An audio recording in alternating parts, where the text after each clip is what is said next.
학교에서 심심치 않게 만나는 노란 버스.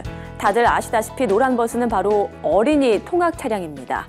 아이들이 타고 있으니 조금 더 신경 써주세요. 이런 의미에서 이같이 눈에 띄는 노란색으로 한 건데요. 2013년 충북 청주에서 당시 3살이던 김세림 양이 자신이 탔던 통학 차량에 치여서 숨지는 사건이 발생합니다. 누구보다도 어린이 안전에 신경을 써야 할 바로 그 노란 버스에 당한 사고이기에 더더욱 충격을 줬는데요. 이 일을 계기로 어린이 통학 차량에 대한 안전 의무가 대폭 강화되면서 도로교통법이 개정됩니다. 통학 차량 보호자는 어린이가 차에서 타거나 내릴 때 같이 내려서 안전한 승하차를 지도 확인해야 한다. 이런 내용이 포함되어 있지만 왜 그런지 관련 사고는 끊이지 않고 있습니다. 바로 교통안전법에 사각지대가 있기 때문인데요. 현재 어린이 통학 안전관련법은 어떤 것들이 있는지, 또 나아가서 아이들을 사각지대로부터 보호하기 위해서 보완돼야 할 부분은 무엇인지 자세히 알아보도록 하겠습니다. 아는 만큼 보인다, 이럴 땐 이런 법. 등원전쟁, 하원전쟁, 전쟁 또 전쟁. 하지만 진짜 전쟁은 통학버스에 숨어있다. 아이들의 생명과 직결된 전쟁, 바로 안전과의 전쟁. 어린이집도 유치원도 각종 학원도 노란 통학버스를 이용하는 것이 너무도 당연한 요즘. 버스를 이용하는 아이들의 안전은 당연하지 않은 아이러니한 상황? 법은 강화됐지만 줄어들지 않는 어린이 통학버스 사고에 오늘도 학부모들은 불안한 마음으로 우리 아이를 통학버스에 태우는데, 우리의 미래, 아이들의 안전을 지킬 수 있는 어린이 통학 관련 법. 이럴 땐 이런 법에서 알아보자. 최근 우리 사회에 만연한 문제로 꼽히는 안전불감증. 안전불감증은 말 그대로 안전에 대해서 무감각한 걸 말하는데요. 안전에 대한 기본 상식 부족도 불감증을 유발하는 한 원인이라고 합니다. 노란 버스는 우리가 모두 알다시피 아이들이 타고 내리죠. 때문에 어린이 통학버스 운전자뿐 아니라 다른 운전자들도 이 노란 버스 주변을 지날 때면 평소보다 조금 더 주의 운전을 해야 하는데요. 그럼에도 불구하고 우리 사회는 아직 그러지 못한 것 같습니다. 어린이 통학 안전과 관련해서 우리가 어떤 노력을 해야 하는지, 또 이와 관련한 법에는 어떤 것들이 있는지 알아보도록 하겠습니다. 박병규 변호사, 법령정보관리원 사회법령 김은관 팀장 나오셨습니다. 안녕하세요. 안녕하세요. 자, 오늘은요, 어린이 통학 안전관리법에 대해서 좀 알아보려고 하는데요. 사실 관련 사고가 끊이질 않고 있지 않습니까? 저도 네. 엄마다 보니까 더욱더 가슴이 아팠는데요. 자, 그런데 이 관련해서 가장 최근에 만들어진 법이 바로 세리미법이지 않습니까? 이 세리미 사건에 대해서 먼저 좀 얘기를 해주시죠. 네, 2013년도에 네. 충청북도 청주에서 발생한 사고고요. 당시 만 3세의 김세링 여자아이가 통학 차량, 어린이 차량에 내리다가 그 차량에 치여서 죽은 사고가 발생했던 겁니다. 네. 그래서 이 사건과 관련해서 당연히 운전자와 학원 원장이 형사재판에 회부가 됐고요. 운전자의 경우에는 업무상 과실치사로 당연히 처벌을 받았고, 학원장의 경우에가 무죄 판결이 난 사안입니다. 사실 사고는 정말 잠깐 방심한 사이에 일어나잖아요. 네. 정말 한순간도 긴장을 놓쳐서는 안 될 것 같다는 생각이 드네요. 맞습니다. 자, 이렇게 만들어진 세리미법, 구체적으로 어떤 내용이 담겨 있나요? 네, 세리미 사건 이후에 도로교통법이 개정이 되었는데요. 이 개정된 도로교통법은 2015년 1월 29일부터 시행이 되었습니다. 이 도로교통법 개정안은 세리미법이라고 부르는데요. 법안의 주요 내용을 간단하게 살펴보면 어린이 통학 차량은 일정 요건을 갖추고 반드시 관할 경찰서에 신고를 하도록 규정이 되어 있습니다. 그리고 어린이나 유아를 태울 때에는 승하차를 돕는 성인 보호자가 반드시 탑승을 하도록 하고 있고요. 예. 그 보호자로 하여금 어린이나 유아의 안전을 반드시 확인하도록 그렇게 규정을 하고 있습니다. 그리고 또한 운전자는 승하차한 어린이가 안전띠를 착용했는지 반드시 확인을 한 후에 차량을 출발하도록 그렇게 규정을 하고 있는데요. 네. 하지만 학원가 등의 인건비 부담 등이 문제가 되었었습니다, 당시에. 그래서 이 혼란을 줄이기 위해서 영세 규모의 학원이나 체육시설 같은 경우에는 성인 보호자 탑승 의무에 대해서 2년간 유예기간이 주어졌었고요. 그 유예기간 2년이 지나서 올해 1월 29일부터는 모든 어린이 통학 차량에 네. 성인 보호자가 탑승하도록 규정이 되어 있습니다. 자, 정리를 좀 해보면 모든 어린이 통학 차량에는 성인 보호자가 반드시 탑승을 해야 하고 또 안전띠를 맨 것을 확인을 해야 한다는 사실. 뭐 통학 차량뿐만 아니라 일반 차량에서도 반드시 지켜져야 할 사항인 것 같습니다. 자, 그런데 이렇게 도로교통법이 개정됐음에도 불구하고 관련 사고가 끊이지 않는다는 게 문제지 않습니까? 그러니까 최근에는 8살 여자아이가 합기도 학원 버스 차량에 그 외투가 끼이면서 또 사고를 당했는데요. 근데 이게 도로교통법에 해당이 안 된다고 하더라고요. 이건 어떻게 된 건가요? 그 관계의 법 규정을 찾아보면 네. 그러니까 그 세리민법에서 규정하는 13세 미만의 어린이 통학 차량은 유치원, 초등학교, 학원, 체육시설로 이렇게 한정되어 있습니다. 예. 그러니까 이 경우에 합기도장은 유치원도 아니고 초등학교도 아니고 학원도 아니기 때문에 체육시설이 되느냐가 문제가 되는데 그 체육시설의 설치 이용에 관한 법률의 시행 규칙을 보면 네. 권투, 레슬링, 태권도, 유도, 검도, 우슈를 말한다고 이렇게 한정적으로 제한적으로 열거가 되어 있습니다. 아, 종목을 정해놨군요. 정해놨어요. 그래서 그 바람에 합기도뿐만 아니라 우리가 뭐 축구, 수영 이런 종목 등이 포함이 안 됩니다. 그래서 입법의 흠결이고요. 그래서 지금 국회에 추가로 이렇게 열거하지 말고 등등등 해서 포섭할 수 있도록 많은 종목들을 포섭하자고 이렇게 국회에 그 입법안이 올라가 있긴 하지만 아직 통과는 안 된 상태입니다. 네. 참 이게 듣다 보니까요. 법을 만들기 위한 법이라는 좀 생각이 들기도 하네요. 허술한 부분이 굉장히 많아서 조금 더 법 개정이 좀 많이 필요할 것 같습니다. 그러니까 법은 네. 처음에 만들고 그 만들 때 완벽할 수 없습니다. 계속 그러면 이제 다듬어지죠. 어쩔 수 없이 사건 사고가 터지면 그걸로 네. 다듬는 건데 그게 법의 시스템이긴 하지만 최대한 빨리 그러니까 사건이 여러 건 터졌을 때 하는 게 아니라 한 건이라도 발생하면 그걸 확인해서 빨리 개정할 필요가 있다고 봅니다. 네. 자, 이렇게 오늘은 어린이 통학 안전과 관련한 법들을 살펴보고 있는데요.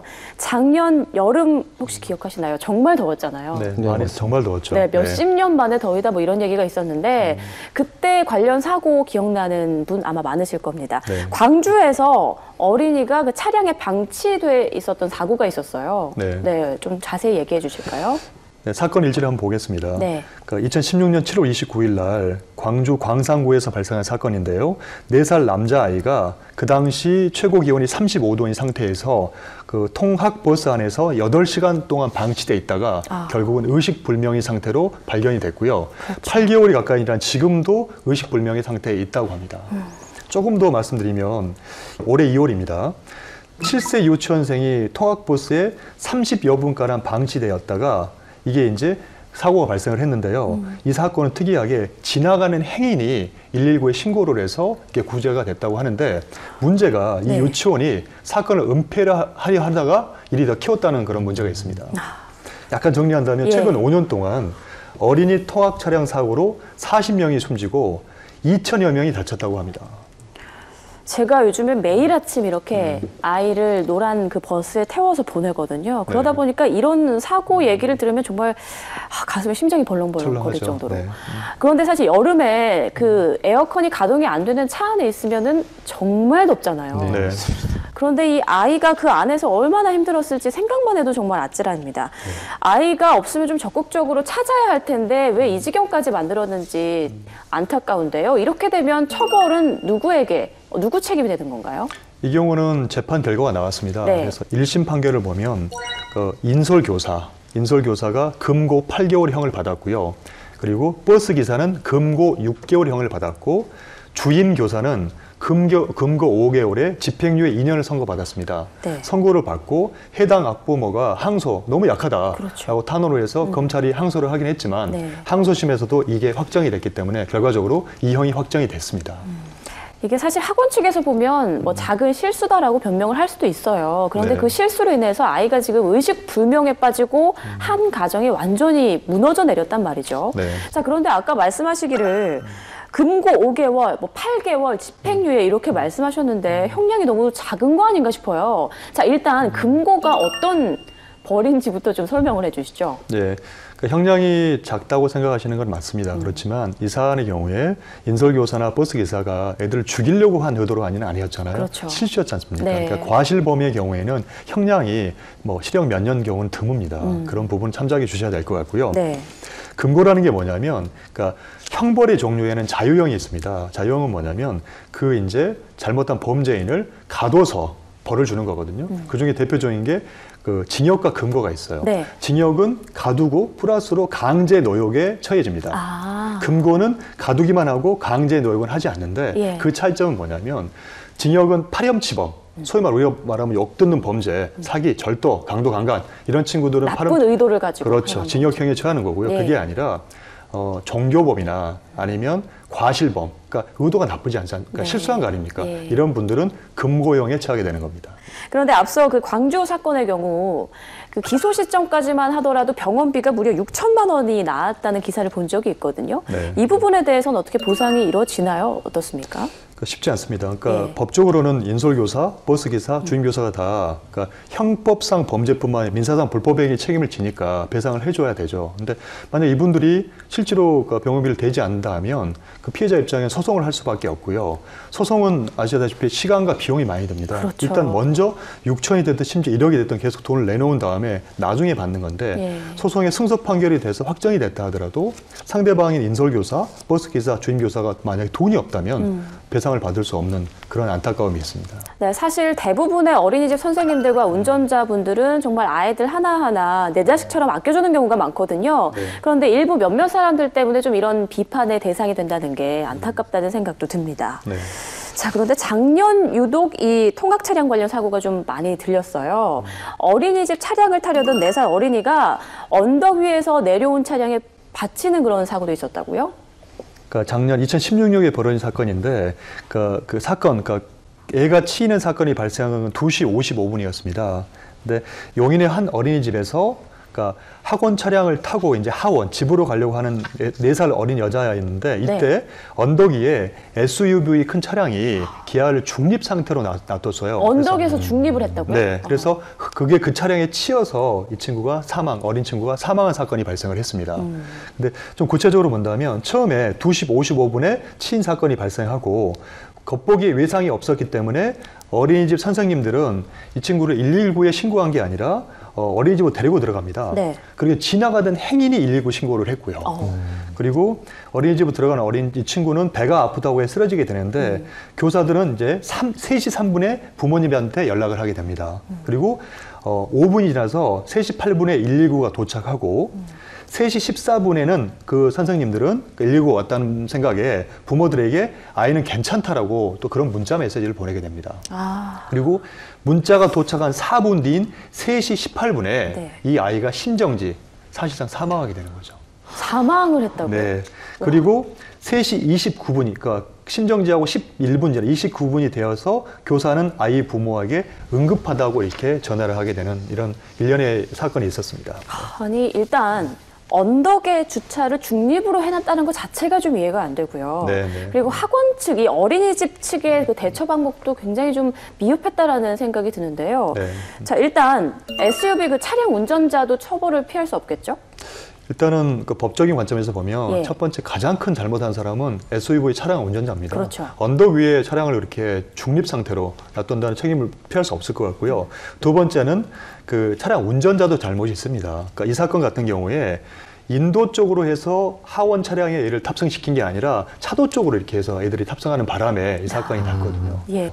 결국 그 형법상으로는 SUV 운전사가 교통사고 처리 특례법에 따라 처벌을 받았는데 처벌 수위는 금고 1년에 집행유예 2년을 선고받았습니다. 아, 왜 이렇게 아이에 대한 그 대처를 빨리 하지 못했을까? 그렇죠. 어린이집 측에서 여기에 좀 화가 났을 것 같은데요. 그러니까 형사상으로 봤을 때는 이 어린이 선생은 그러니까 사고가 난 이후에 대처를 미흡하게 봤기 때문에 네. 형사처벌은 조금 어려울 수 있습니다. 근데 민사상은 가능해요. 그러니까 민사상으로는 사고가 났지만 빨리 대처했다면 살릴 수도 있었을 거 아닙니까? 근데 네. 심지어 이 친구들은 119 신고도 안 했어요. 이런 일련의 과정을 봤을 때 물론 과실상계 등의 뭐 금액이 좀 줄어들 수는 있겠지만 이 교사에 대해서 민사 책임은 명백히 발생할 것 같습니다. 네. 자, 아이를 키우는 분들은 항상 이 차량 사고에 대한 걱정이 이만저만이 아닐 텐데요. 사실 요즘에는 이 아이들이 통학버스를 탈 일이 더 많아진 게 사실입니다. 뭐 학원 종류도 정말 네. 많이 다양해졌죠. 자, 2017년 1월 25일 경찰청에 따르면요. 2014년에 600여 건이었던 교통법규 위반 어린이 통학버스가 2015년에는 2,300여 건으로 늘었고요. 또 지난해 6월 기준으로는 13,000여 건으로 껑충 뛰었습니다. 자, 법도 강화됐다고 하는데 왜 이렇게 사고가 정말 끊이지 않고 오히려 증가하는 걸까요? 그러니까 법만 강화되어 있고 예. 법을 따르는 사람들의 인식은 전혀 바뀌지 않은 게 근본적인 문제가 있는 거죠. 원인을 들어본다면 첫 번째가 그러니까 어린이집 차량 운전자가 전문성이 없습니다. 사실은 어린이 행동은 성인과 다르기 때문에 예측 가능성이 없어요. 네. 그래서 어린이 행동 패턴, 사고 패턴을 갖다 요약하고 이거에 대해서 미리미리 숙지가 필요한데 우리 법은 현재 2년에 3시간 교육이 달랑 그거밖에 없습니다. 그거 갖고 숙지가 필요하다? 이건 말이 안 되는 것 같고요. 네. 두 번째는 통학 차량에 관리하는 주체, 그러니까 정부 주체가 너무 많습니다. 그러니까 예를 들어 유치원은 교육청 유아교육과, 학교 통학 차량은 학교 정책과, 학원 통학 차량은 평생학습 정책과, 어린이집은 각 구청 복지과, 그리고 또 형사 신고와 단속은 경찰, 이렇게 중구난방으로 너무 아주 구구하게 복잡하네요. 되어 있습니다. 네. 그래서 일관된 정책을 필 수가 없는 거죠. 그래서 한 기관에 이 모든 걸 몰아줌으로써 거기서 모든 일관된 정책을 피고 책임을 묻게끔 하는 게 필요할 것 같습니다. 네. 그리고 세 번째로 사고 발생 시 지금 상황에서 모든 형사 책임은 운전자만 지게 되는 구조가 있는 게 사실이에요. 그래서 본다면 운전자가 실형을 선고받는 경우는 있지만 원장의 경우에는 일반적으로 20만 원 이하의 벌금 정도에 불과하고 실제로 재판에 회부되는 경우도 거의 없습니다. 네. 그래서 결과적으로 이 법은 개정이 됐지만 이거에 따른 우리 인식이 따라가지 못하고 있고 구체적으로 본다고 하면 안전 확보를 위한 재원, 돈도 안 주면서 안전 확보만 부르짖는 좀 안 맞는 그런 부분이 있습니다. 그래서 국가나 지자체에서 비용을 보조해주고 그 대신 보조해준 만큼 그거에 대한 높은 주의 의무, 그러니까 잘못했을 때 사고 발생 시 법적 책임 이런 게 필요하다고 봅니다. 자, 오늘 이 어린이 통학 안전과 관련한 법에 대해서 이야기를 나눠봤는데요. 참 이야기하는 내내 가슴이 답답했던 것 같습니다. 잠깐 한눈을 파느라 못 봤다. 운전이 미숙해서 언덕에서 기어를 중립으로 놨다. 아이가 원에 이미 들어간 줄 알았다 등등. 물론 변명은 할 수 있습니다. 하지만 이렇게 어른들이 사소하다고 생각한 이 부주의로 인해서 우리 아이들은 목숨을 잃을 수 있다는 사실 반드시 기억해야겠습니다.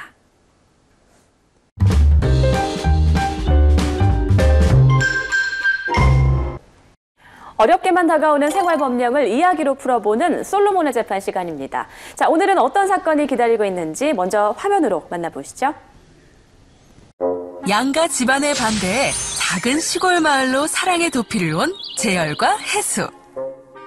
두 사람은 딸까지 낳고 알콩달콩 살고 있었는데 행복도 잠시 남편 재열 씨가 불의의 사고로 사망하게 된다. 혼자 아이를 키우며 꿋꿋하게 살아가던 혜수 앞에 어느 날 느닷없이 재열의 부모님이 찾아오는데 재열이 유산을 정리해야 하는데 너희는 법적 부부가 아니었으니 너한테는 한 푼도 줄 수 없다. 그리 알거라. 무슨 말씀이세요, 어머님? 저희는 딸까지 둔 엄연한 부부였다고요. 사실혼 관계도 결혼과 같아요. 애만 낳으면 다 부부니? 나라에서 인정을 안 해줬는데. 사실혼 관계였다고 상속을 받을 수 없다는 건 말도 안 돼요. 우리 딸을 위해서라도 저는 절대 상속 포기 못해요. 그래, 그럼 법정에서 보자꾸나.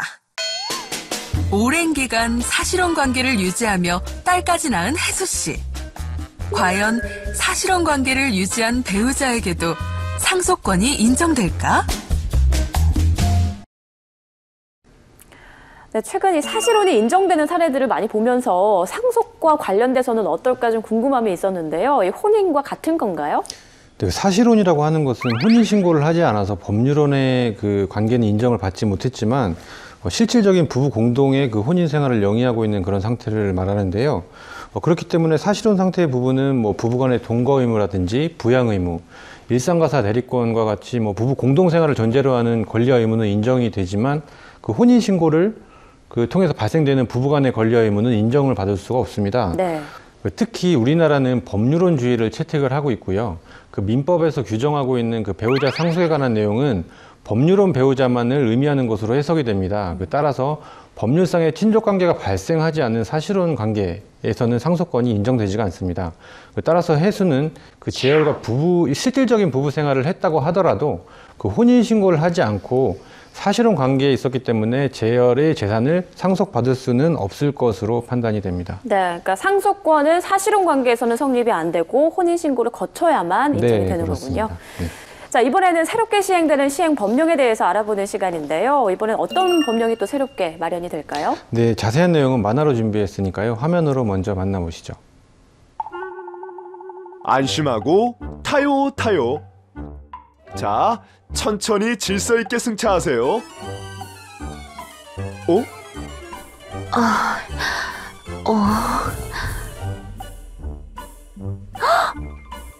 걸어가자. 저기요, 안 타세요? 아니에요. 됐어요. 그날 저녁 오늘도 다들 운행하느라 수고했어. 근데 오늘 이상한 일을 겪었어.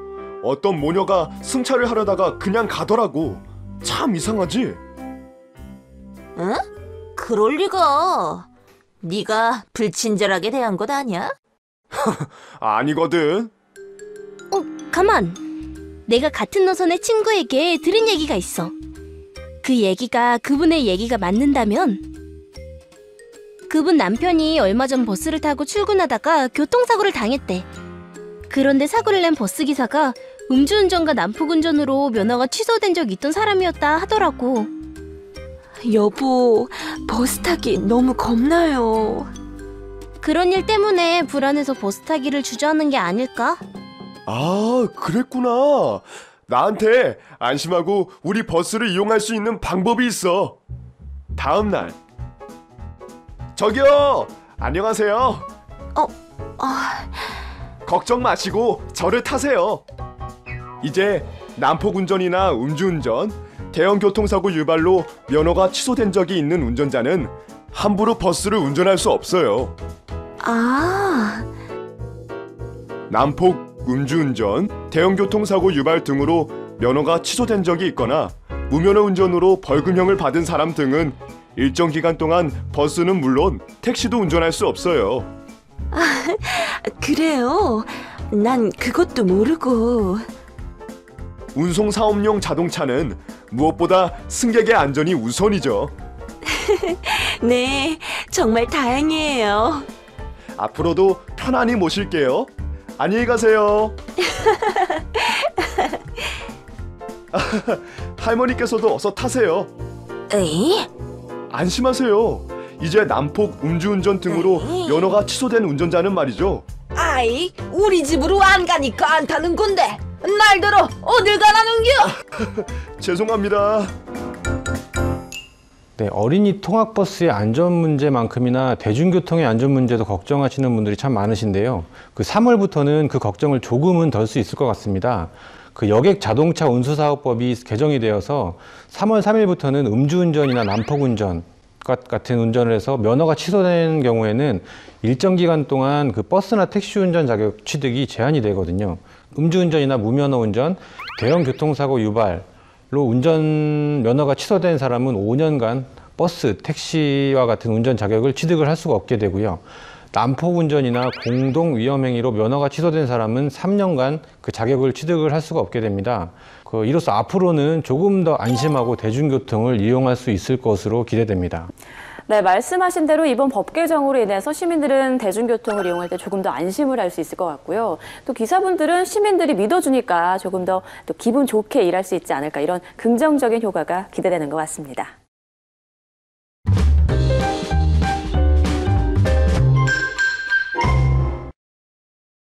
오늘은 어린이 통학 안전 관련법에 대해서 살펴봤습니다. 사회의 구성원, 어른으로서 보호받아야 되는 아이들을 제대로 보호하지 못했다는 생각에 마음이 내내 무거웠는데요. 도로교통법 제51조에 따르면 모든 운전자는 어린이나 영유아를 태우고 있다는 표시를 한 상태로 도로를 통행하는 어린이 통학버스를 앞지르지 못하게 돼 있다고 합니다. 법적으로는 학원 종류에 따라서 차별이 있다고 하지만 운전자들은 노란 버스만 보면 무조건 서행해서 아이들이 조금 더 안전하게 지날 수 있도록 인솔교섭뿐만 아니라 이렇게 모두가 함께 신경 써야 할 것 같습니다. 오늘 이럴 땐 이런 법은 여기까지입니다. 네, 함께 이야기 나눠주신 두 분 고맙습니다. 감사합니다. 대한민국 국민 모두가 행복해지는 그날까지 법에 대한 모든 궁금증을 풀어드리겠습니다. 재미있고 유익한 법과 함께라면 이럴 땐 이런 법.